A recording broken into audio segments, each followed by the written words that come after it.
Greetings and welcome to the 31st Historic Calgary Week.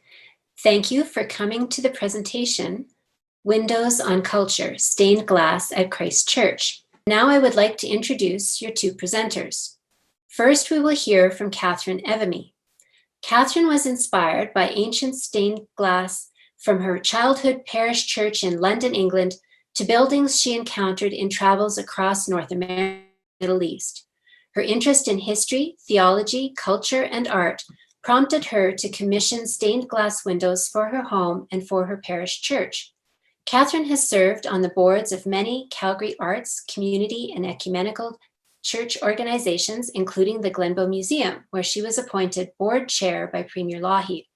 Her decades of volunteer service were honored in 1991 with the Alberta Achievement Award.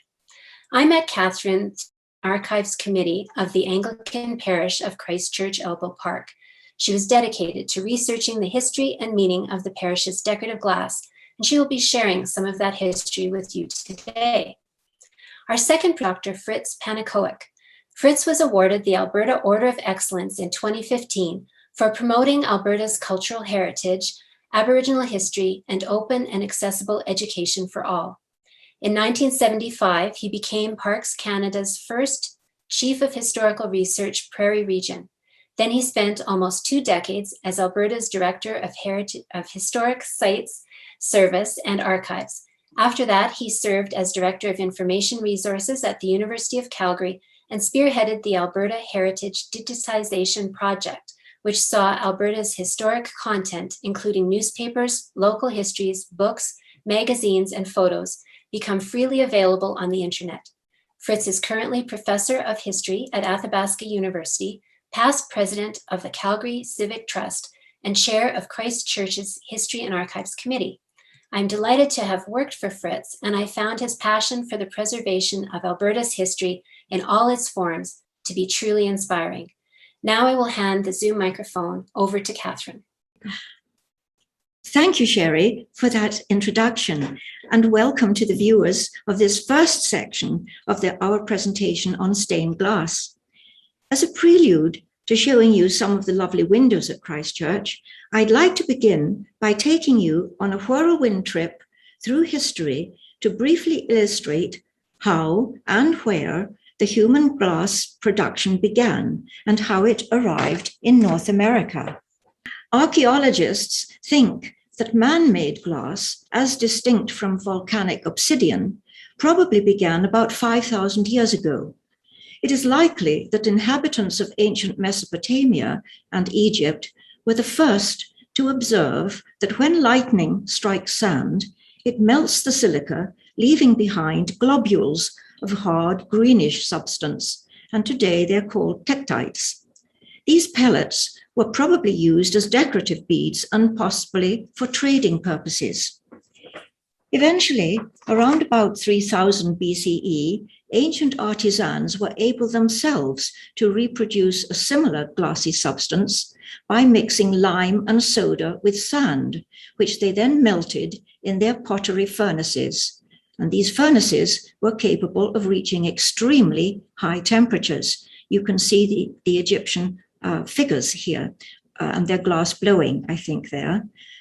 Over time, the people further discovered that colored glass could be produced by adding locally obtained metals and compounds to the mixture, such as copper, cobalt, and gold. As the millennia rolled on, improved techniques were incorporated into glass production. This knowledge and use of glass items spread throughout the length and breadth of the powerful Egyptian and Greco-Roman empires. And techniques were brought by these peoples and occupying armies with their accompanying artisans and workmen. These techniques reached as far as early Britain. Then, in a remote Roman colony called Israel, a Jewish child was born named Jesus of Nazareth, an event which subsequently changed the course of human history. Christian beliefs gradually spread, despite 2 ensuing centuries of brutal Roman subjugation and death. And then, very importantly, in 313 AD, the Roman Emperor Constantine signed the Edict of Milan, which formalized Christianity across the empire.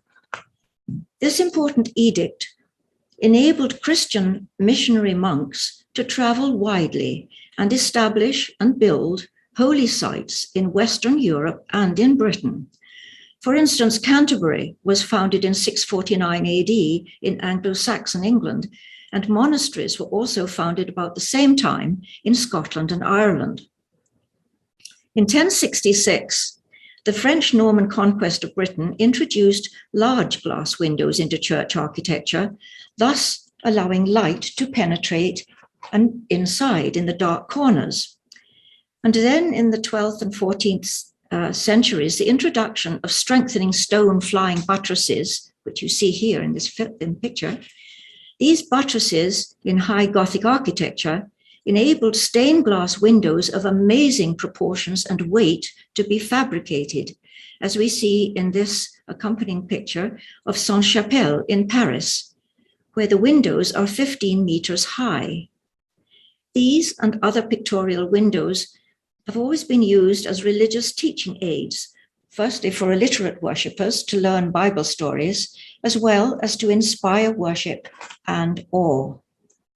In the mid-1600s AD, with the expansion of trade and colonial conquest, English traders brought glass hand-making techniques to Virginia and the 13 colonies in North America.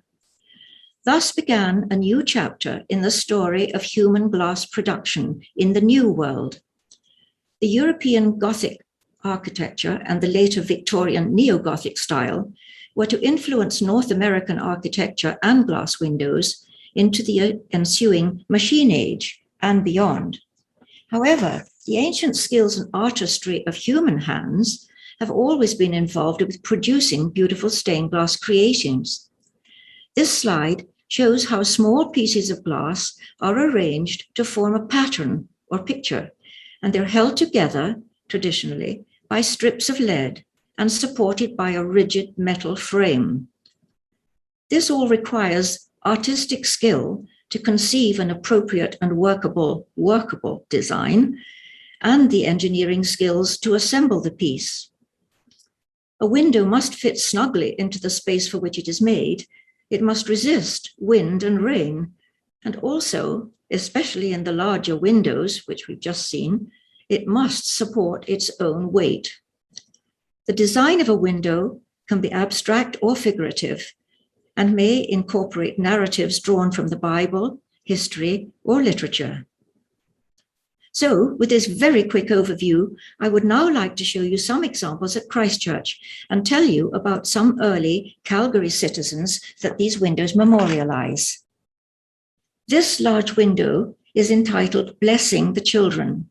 It consists of 4 panels designed in the Victorian Neo-Gothic style. The window was fabricated by McCausland Company of Toronto, as were most Christchurch windows, but not all. The central figure in this window depicts the haloed Jesus robed in red, and this color traditionally represents the blood of Christ or martyrdom. Jesus is holding a child in his arms, while other brightly robed adult figures crowd around with their children, awaiting his blessing. The window commemorates the first rector of Christchurch, the Reverend Charles Horn.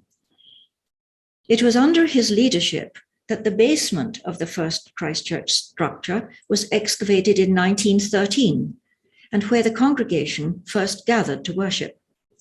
The land on which Christchurch was built had been donated by a local Calgary builder named Eddie Lowes. He was developing the new Garden subdivision on the banks of the Elbow River, now known as Elbow Park. Owen's Racetrack had existed there in early days, and even some polo games had been played there. Plans to expand Christchurch were delayed because of World War I, and also because of the subsequent Great Depression. But over time, enlargements and additions have been made to complete and enlarge the building. This window is entitled the Bethany window, and is in memoriam for the McCausland family. The three panels depict a central seated figure, Jesus, robed in red, raising his right hand in blessing. Jesus sits at a table set for family dining when visiting with his friends, Martha and Mary, the sisters of Lazarus.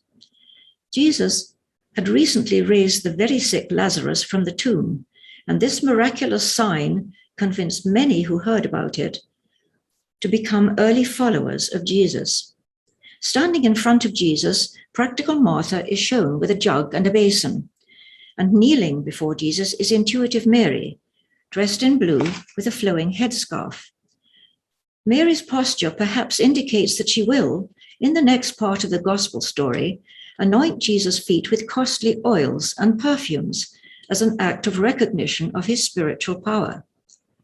Mary's action would deeply affect the disciple Judas Iscariot and possibly be a factor in his later treacherous betrayal of Jesus. The window was given by architect Jack Causton in memory of his father, William Causton, and family. Mr. Causton Sr. was the general contractor for the construction of the original basement church. His son Jack was the architect for various renovations of Christ Church from then onwards.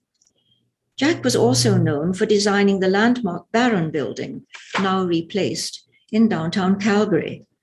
It was one of the finest examples of modern architecture and historically played a crucial role in solidifying Calgary's position as the center of Alberta's oil industry in the 1950s and onwards.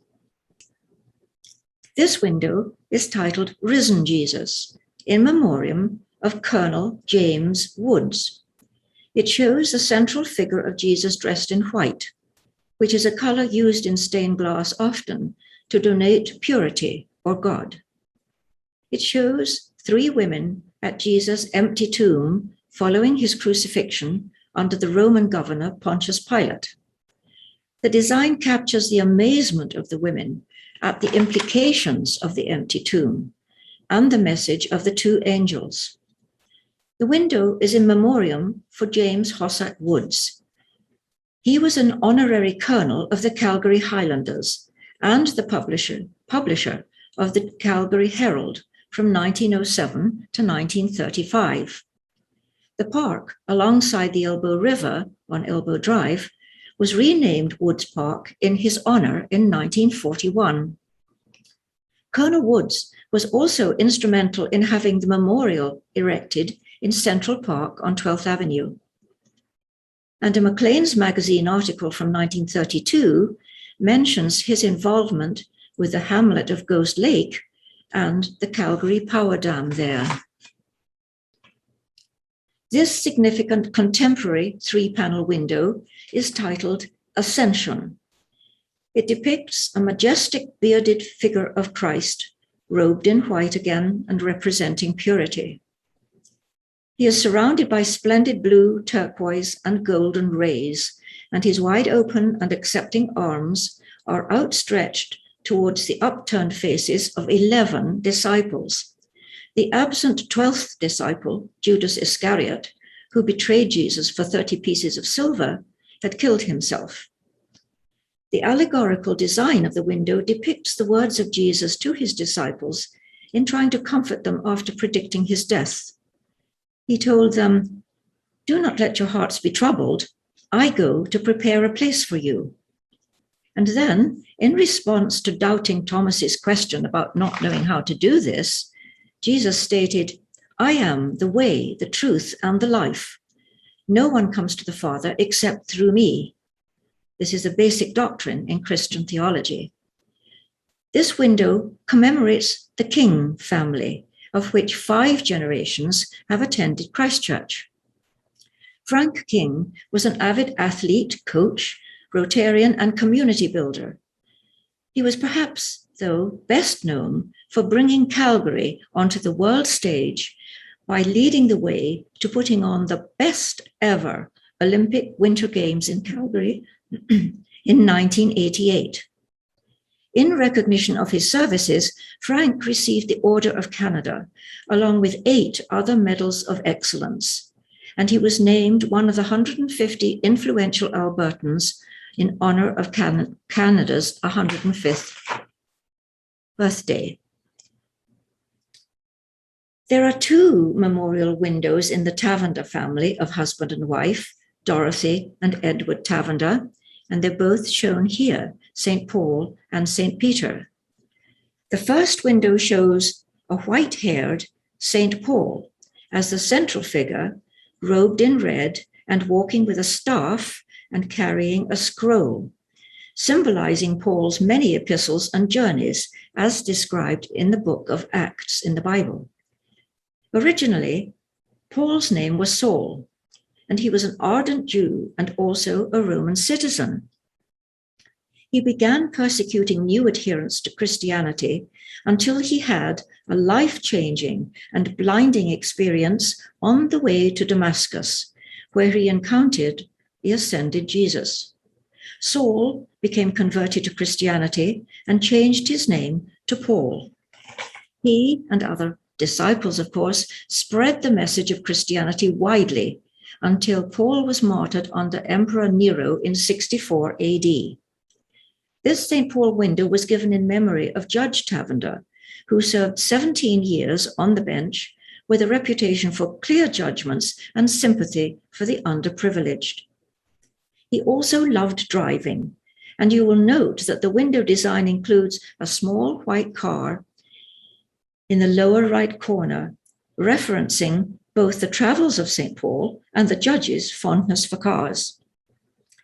This window also indirectly commemorates Judge Tavender's great interest in English change-ringing bells. A bell tower was constructed at Christ Church, and a set of 8 bells was ordered from the same English firm which cast bells for the Ottawa Peace Tower. These heavy bells had to be brought in 3 stages, taking 3 or 4 months each time to reach Calgary from the London docks. They sailed through the Panama Canal to Vancouver, rode on a CP train to Calgary, and finally were trucked to Christchurch and installed. In 1957, all 8 bells were rung together for the first time, and they continue to this day, ringing out over Elbow Park. The companion window depicts St. Peter and was given in memory of Judge Tavender's wife, Dorothy. The biblical theme of this second window portrays St. Peter as an upright figure gowned in red and purple. It was Peter, the fisherman, who 3 times denied knowing Jesus prior to the trial in front of Pontius Pilate. The Greek origin of the name Peter means stone. So Jesus referred to Peter as the rock on which his spiritual church would be built. Jesus also said that Peter would be the keeper of the keys to the kingdom of heaven, and you can see these held in Peter's right hand in the window. Peter and other disciples had become ardent believers in the message which Jesus preached and began their many journeys preaching around the Roman-ruled Mediterranean area, which you saw in the map. The landscape backgrounds of both these Tavender windows, however, depict a Western Canadian scene of mountains, forests, and of Shuswap Lake in BC. The Tavenders had a cottage on that lake, and so the St. Peter window includes the image of a small red motorboat belonging to Dorothy Tavender, and she loved to drive this around the lake. This slide is a contemporary style window and was given in memory of Frances Harkness by her politician husband, the Honourable Douglas Harkness. The window depicts the apostle named Andrew, who was the brother of Simon Peter, whom Jesus called the Rock. The New Testament records that the brothers, Andrew and Peter, were fishing on Lake Galilee when Jesus called to them, saying that they should become his disciples and ultimately fishers of men. In this window, designed by Whipple Company of Exeter in the UK, it shows a blue-robed St. Andrew depicted holding upright 2 pieces of a diagonal cross, a saltire, on which tradition says that Andrew was later crucified in Greece. This saltire cross has become the national symbol of several countries, including Scotland. The window also incorporates a contemporary background of foothills and mountains and includes a small red tractor as a symbol of Alberta's agricultural landscape. The Honourable Douglas Scott Harkness was a long-time Conservative politician and recipient of many awards, including the George Medal for conspicuous gallantry during World War II, involving a torpedoed troopship. Following his post-war return to farming in Canada, he was elected MP for Calgary East and briefly held cabinet positions in the government of John Diefenbaker, where he became Minister of Agriculture and then Minister of National Defence. Mr. Harkness was made an Officer of the Order of Canada in 1978. This iconic window is named Light of the World and is in memoriam for the Tanner family. It was reproduced, the image was reproduced from an original oil painting by the English artist Holman Hunt in the early 1850s. It is considered one of the most significant allegorical works of the pre-Raphaelite movement, which superseded the neo-Gothic style. The painting illustrates a biblical reference in Revelations in which Jesus says, "Behold, I stand at the door and knock." It is said that the artist painted the wooden door with no window or external handle, and the garden as wildly overgrown, representing the problems of a closed human mind and spirit. Jesus' head is crowned and he holds a lantern to illuminate souls of believers. The allegorical design seems to coexist with the then concurrent events of 1851, when Queen Victoria's husband, Prince Albert, became involved with the Great Exposition at Crystal Palace in London. This exposition showcased to the world the industrial, scientific, and cultural discoveries taking place in society and causing a seismic shift in perceptions, which have subsequently led to our modern world. This compelling window was donated by the Tanner family in memory of Mary Dodds Tanner.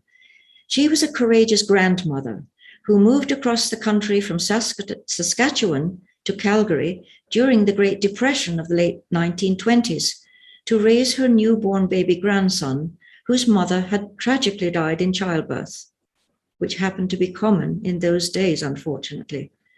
Her widowed son, businessman Harold Tanner, was awarded the Order of the British Empire for his civilian service during World War II, for his major fundraising success in raising and selling war bonds across Canada.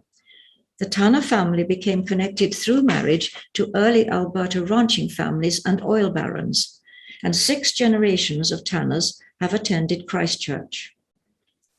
This final window is the beautiful circular rose window, an extraordinarily artistic example of abstract design, and its segments create a kaleidoscope of vivid colors as the light shines through.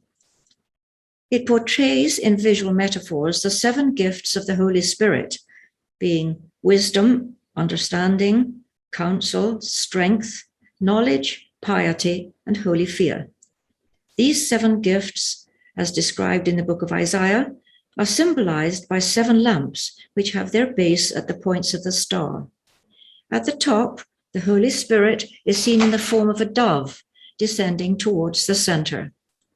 The window is stylistically more contemporary in design, and it was designed and executed in England by London-born and famous Keith New. It was shipped to Calgary in sections to be installed here. This artist also designed 3 of the new nave windows in modern Coventry Cathedral, UK, which had been extensively damaged in World War II. The window is in memoriam for Lorraine Patrick. He was born in 1896 in Ontario and came to Calgary in 1912 with his parents. His father, Dr. Omar Patrick, owned the Atlas Coal Company in Drumheller. The son, Lorraine, graduated in law from the University of Toronto and then joined the Canadian Army in 1939.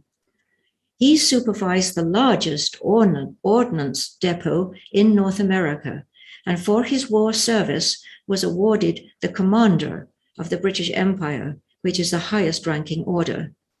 He also received a special cloud banner and collar and sash from the Chinese government.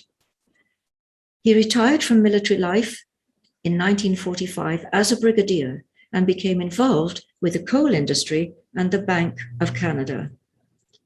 So with this last slide, which is the Christchurch building, this is a very brief glimpse into some of the stained windows at Christchurch, and I would welcome you to visit the parish sometime to enjoy them in person. And now I pass over for the second part of this presentation to Dr. Frits Pannekoek. Thank you. Well, welcome everyone. I assume, Sherry, that everyone can hear me and everything's okay. What I would like to talk about today is the McCausland Company itself that has done so much for stained glass windows in Canada. In fact, has made Canada unique internationally because of its activities. But before I start, I'd like to thank Andrew McCausland for providing the archival documents that allowed me to make some of my comments. The McCauslands have always been very generous. They've also provided some of the documents for St. Stephen's. I'd also like to thank the National Trust of Canada and Young Canada Works for providing us with Heather, who's doing an assessment of the windows at Christchurch, St. Stephen's, and the Cathedral Church of the Redeemer, so we can preserve that heritage. Well, what do these buildings have in common in Canada? Well, we have the Hockey Hall of Fame, the Parliament buildings, and of course we have Christchurch, St. Stephen's, the Cathedral Church of the Redeemer, and Lougheed House. Well, the answer is obvious. It's stained glass. All of those buildings contained stained glass. Now, this is the ceiling of the, all my images at the early part are McCausland images. And this is the McCausland ceiling in the Canadian Hockey Hall of Fame. It was constructed in 1885 when it was the Bank of Montreal. And you will see dragons and fearsome creatures in that ceiling, and those fearsome creatures are there to protect the wealth of the Canadian people and, of course, of the bank. Now, that ceiling is important because Andrew McCausland in 1991 restored that ceiling to its former glory and to its former stability, 45 feet high and 40 feet wide. So it's one of the great stained glass constructs in Canada. Well, Calgary used to have one as well. It was in Lougheed House, had a domed stained glass ceiling in the dining room area. It was unfortunately taken out because of stability issues by the Red Cross. But I just find this today, that these dragons look over the Stanley Cup, and one could say they should start doing their job, make sure it stays in Canada. But anyway, that's a different issue. Altogether, McCausland has built 32,000 stained glass windows in Canada. 75% of all stained glass windows in Canada are McCausland windows. Over 1,000 Canadian churches contain those stained glass windows. It's an incredible collection. No other country has one company that is so dominant. Now, within Canada, in Western Canada in particular, Calgary is one of the greater collections, probably the third largest. Winnipeg is the first largest, and then Vancouver, Victoria, and then Calgary. And they're in many, many buildings in the city, but the ones that we're mostly interested in our research are the ones at Lougheed House, the Cathedral Church of the Redeemer, Christchurch, and St. Steve's. Those are the ones that Heather is assessing. Now, they really dominate Ontario. There isn't a space in Ontario, which is where their headquarters were, that doesn't have a McCausland window.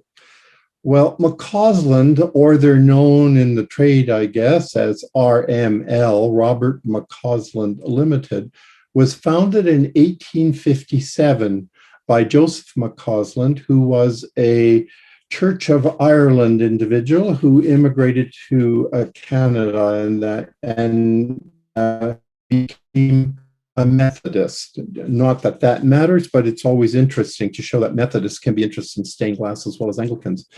It's the oldest continuing family business in North America. That includes the US and Canada.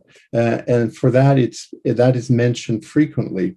Robert McCausland, in case you're interested, does have a major entry in the Dictionary of Canadian Biography.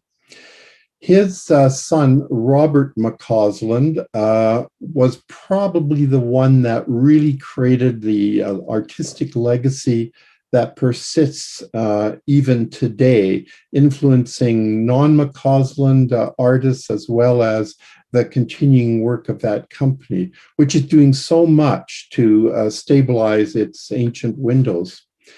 Robert McCausland set the artistic standards for the company, and more about that. He also developed the links with the stained glass businesses and studios in the UK. For example, when he became really, really busy and he needed a major window to be done, he would bring in 10, 15 families from the UK to stay with the company for 2 to 3 years as they completed the project. So the ties with the UK were strong, but the artistic links were very much dominated by them. This is a picture of the McCausland studios. Actually, they participate in the Open Doors in Toronto, and I think this is last year or the year before.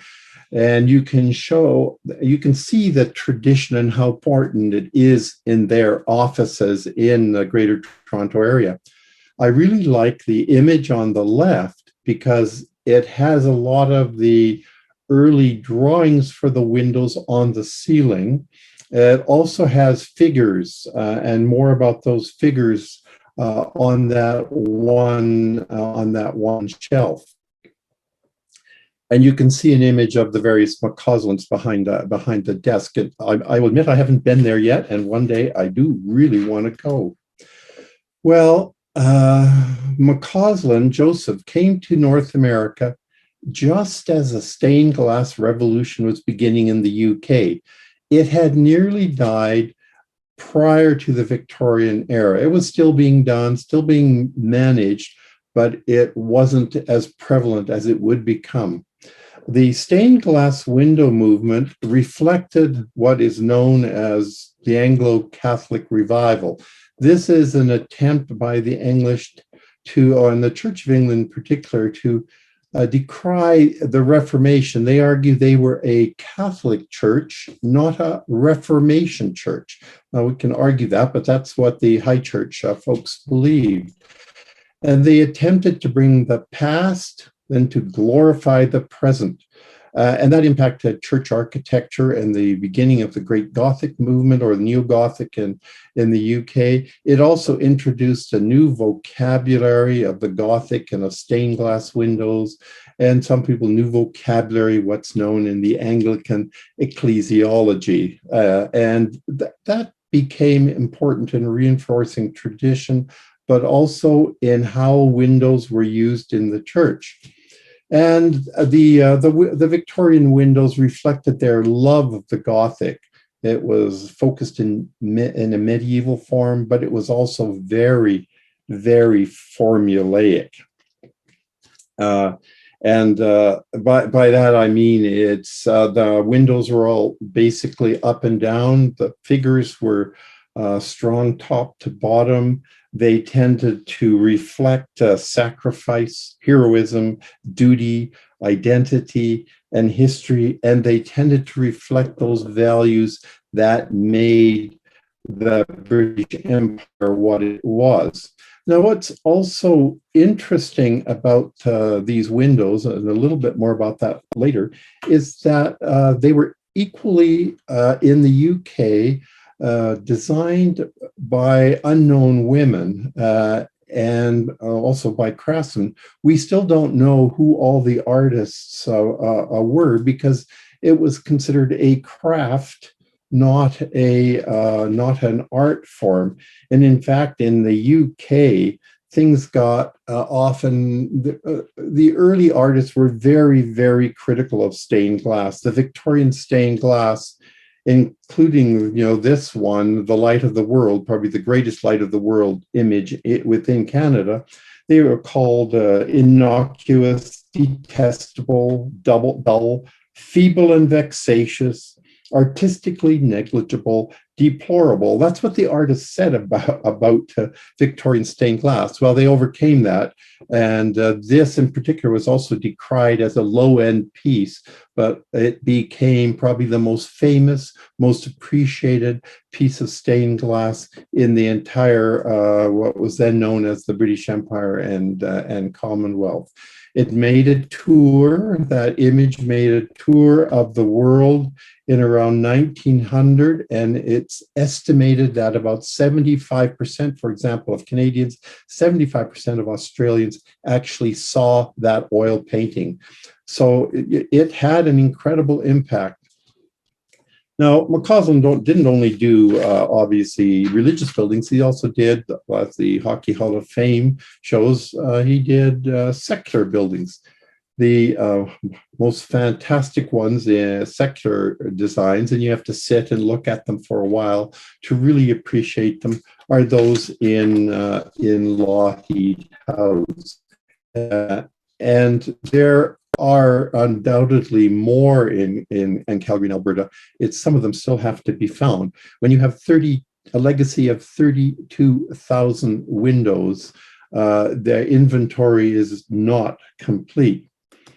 Another one of the great McCausland windows in Canada, probably the second or third of the greatest, is the one in Toronto City Hall. And you may look at it and say, what's interesting about it? What should be pointed out? Well, first of all, it is Gothic. The figures are all linear. They're all heroic. Also, like all of his windows, they tell a story. You have the trade of the world to the left being represented by their agent or ambassador, commerce, the woman in the center, and she then is working with industry and labor to create wealth. But what's also important in that image is the color. It's all very brown, it's very subdued, and it was intentional on the part of McCausland to do that. Now, you look at the window and you say, okay, just as you might at the Christchurch windows, looks all very nice, very artistic. Well, there were tensions in every window in its creation. In this window, the chamber actually wanted a beehive in it somewhere to show the industry. Well, McCausland's basically said no beehive. They also wanted an owl somewhere in the image to show wisdom. That also disappeared. And they also wanted scales of justice. That also did not end up in the picture.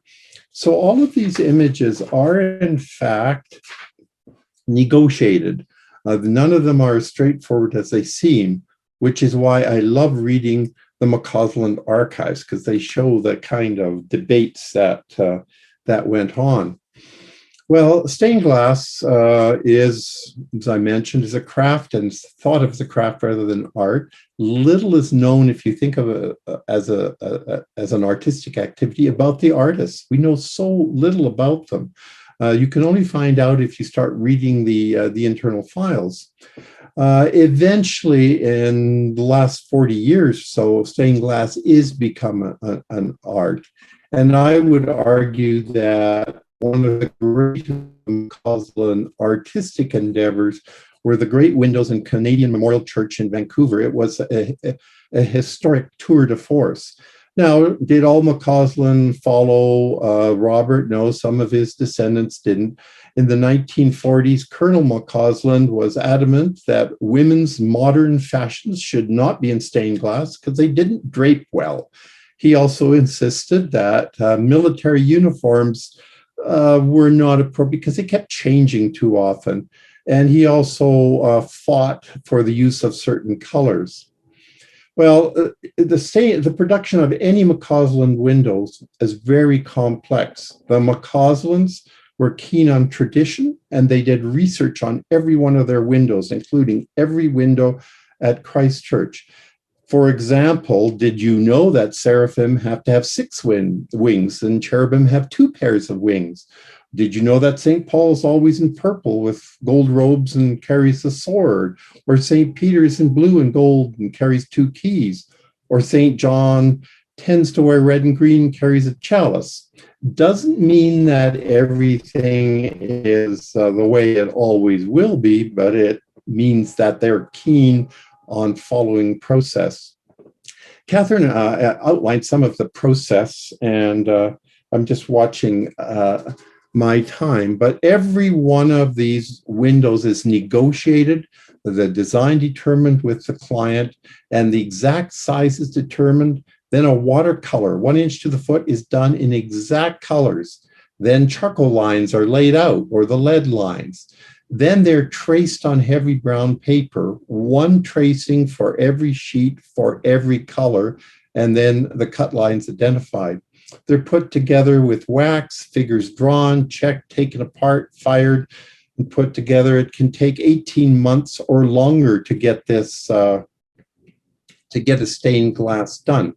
But what I find interesting is the debate over the design, because some people think there isn't a debate. Well, there's considerable debate. But what I'm most interested in as a historian is, what are the stories these windows tell you? What is really important? Well, it tells you about the evolution of a church and its theology. I'll use one example. At Christ Church, for example, the rose window was taken from the back, moved from the front. The choir was moved from the front to the loft, as was the organ. Some of the other windows were also rearranged. So the parish's expectations for the future, the parish's evolution in its own theological thinking changes over time. And you can trace these just by sitting down and thinking about it. It also tells us a lot about history, the expansion of Canada, the expectations of the new Canada, the wealth that we thought, the social order we were going to impose. All of those are reflected in those windows, and I can go into some detail about them. I do like following these stained glass windows around the world. For example, the first one is an Australian Captain Cook, shows heroic figure, the progress of empire. The next one is South Africa, which is also one of people looking upward into the heavens and a new life and a new empire forming. This is the Canadian memorial windows. These are really important, and if you ever get a chance in Vancouver, go to see them. The first one is one of the windows from Eastern Canada, and it shows Indigenous people looking up at the explorer on the rock. The window's much larger, but this is what I could get.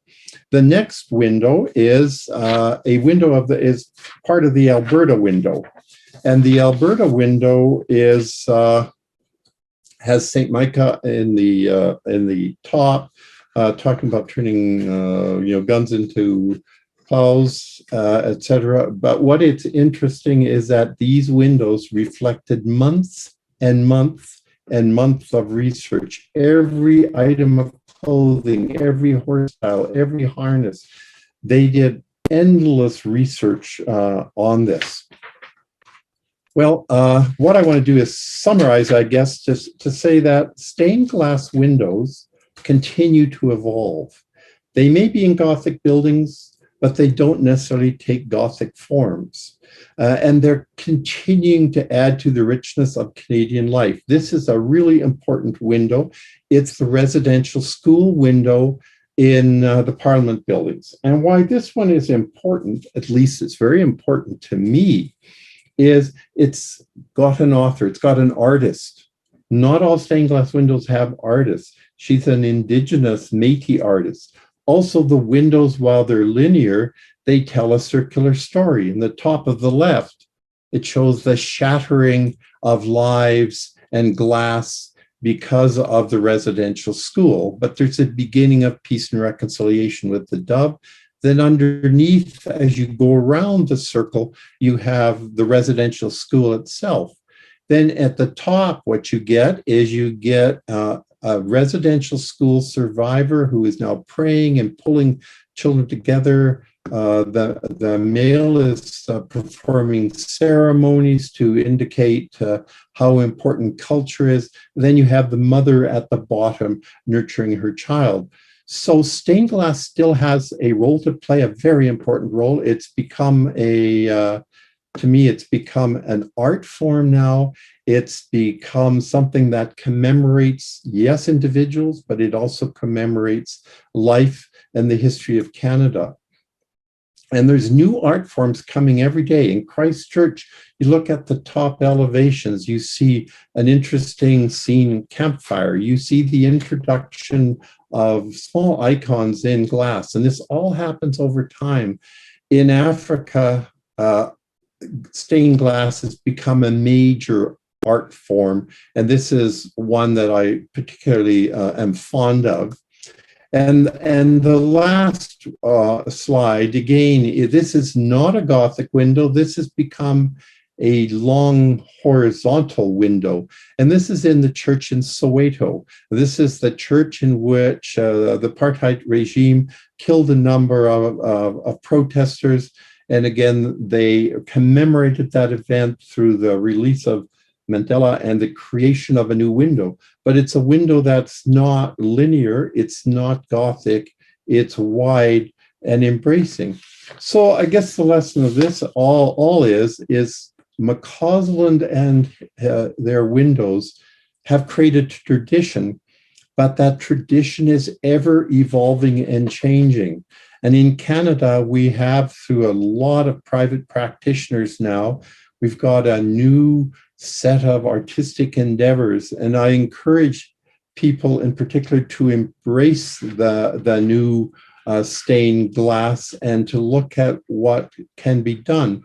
But when you do that, I would encourage you to look at it carefully, look at it respectfully, look at it as how history evolves over time and how that stained glass reflects that evolution of our technology and our caring.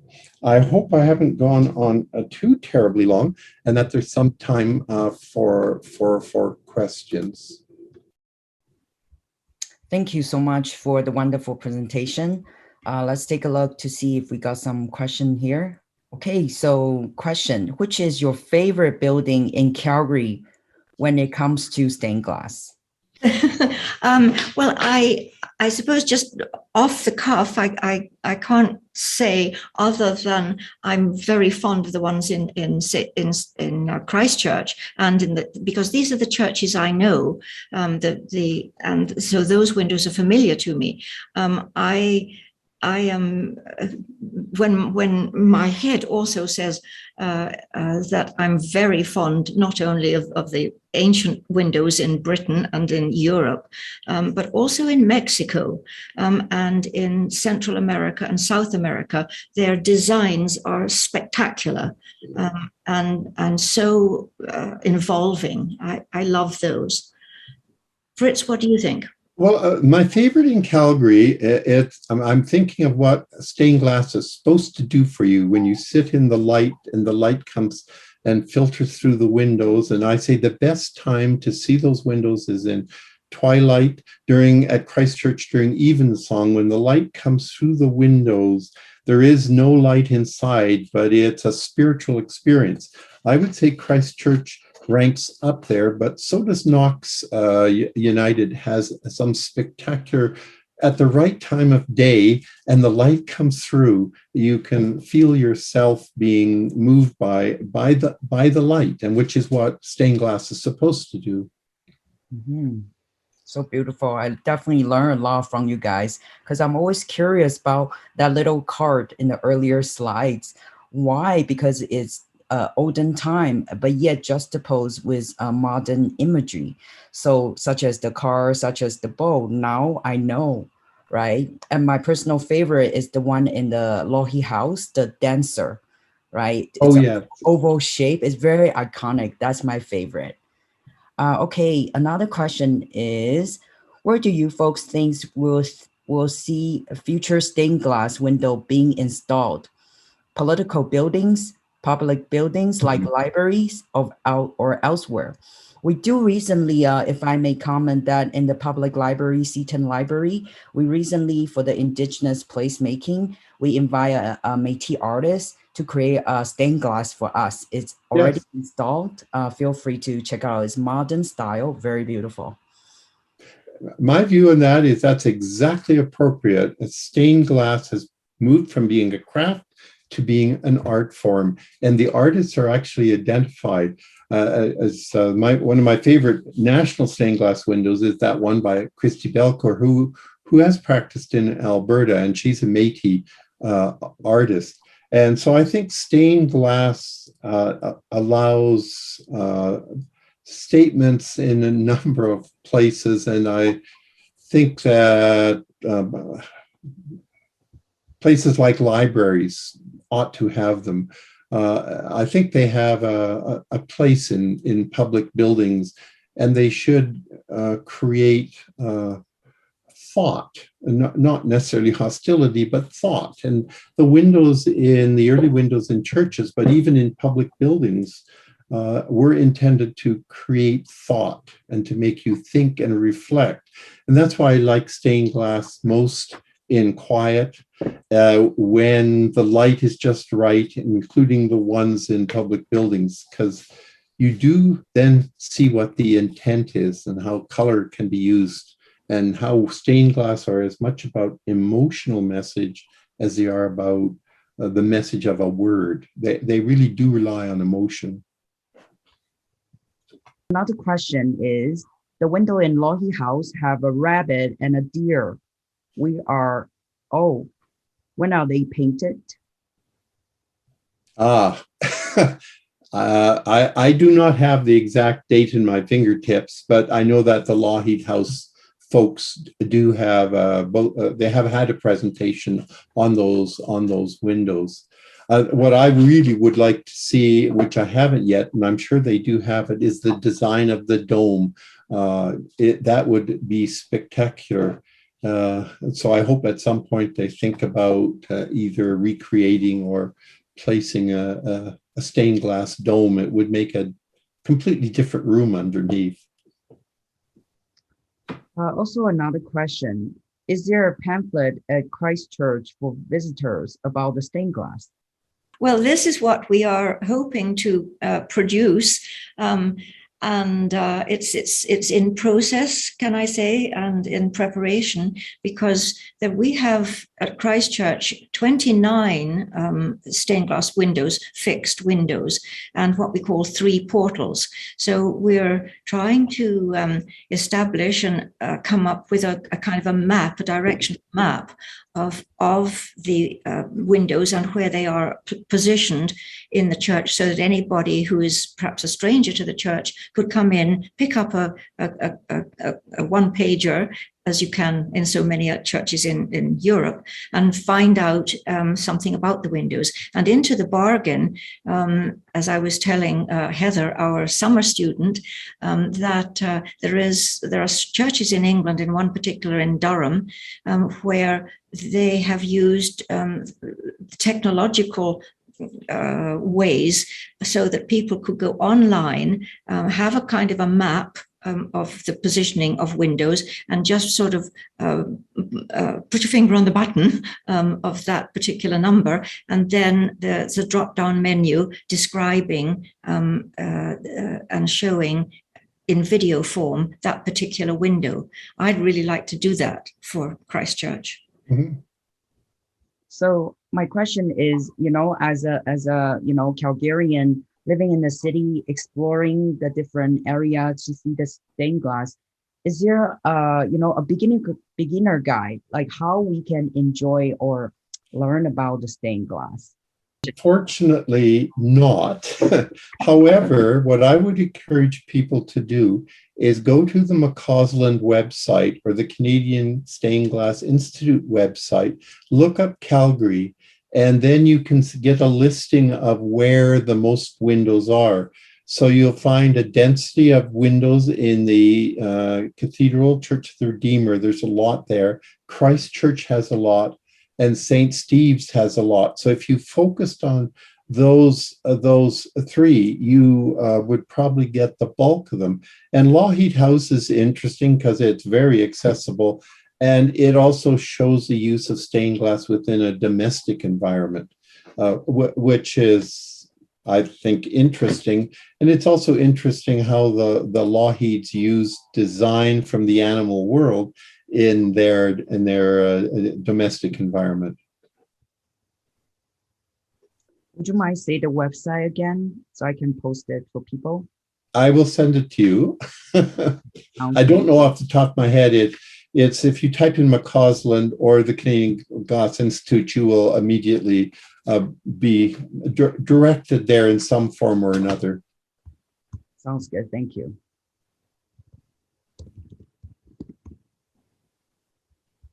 Let's see here. We've got a couple more message here. Are the stained glass window on the extension of Sacred Heart Church new created during the building of the extension some 10 years ago? Do we know who is the artist? But McCausland did do a number of Catholic churches, Roman Catholic churches as well. His dominant expression was in Anglican churches, Methodist churches, and some Presbyterian churches. It's because every building has, every faith has a different attitudes towards representation. So you can tell which church is which often by sitting. If you did not know which church you're in and just looked at stained glass, you could start to figure out the theological underpinnings of a particular faith. It's really quite interesting. I was just really mesmerized by the slides and the image and the way that when the light hits the glass, it really creates this illuminating effect. Rather beautiful. I hope that between Frits and myself, we have given some information, but just expressed our joy personally in beautiful things. And as Frits said a little earlier, you can always have things in your residence that just bring you pleasure and lift your emotions and let them feel good. It's a feel-good thing. And I would suggest once COVID is relaxed, if you really want to experience the subtlety of stained glass, come to Evensong at any of the at Christ Church or St. Stephen's or the Cathedral, and just let the light come in through those windows. It's very ethereal. Perfect. We do have one more question coming in just now. What is the use instead of lead in stained glass now? Still lead. Yeah. It's still lead. I think it's still lead. I think it's still lead. Yeah. Okay. There's a process where you first use wax, but you ultimately replace it with lead. Maybe some of the very new crafts and are doing things differently.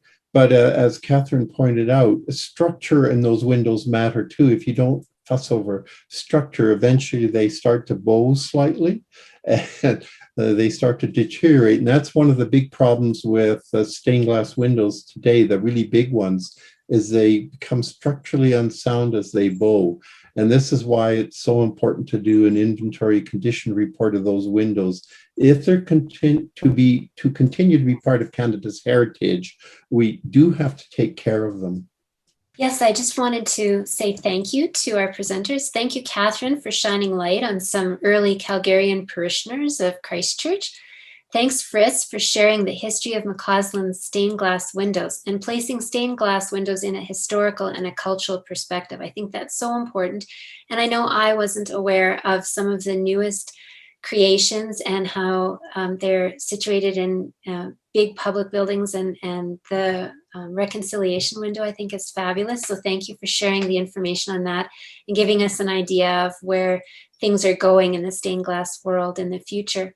Please remember to check out our website at chinookhistory.ca for information regarding all Historic Calgary Week programs, virtual and in person. You will also find a listing of our valuable supporters, how to join our society, and how to support our programs. Thank you.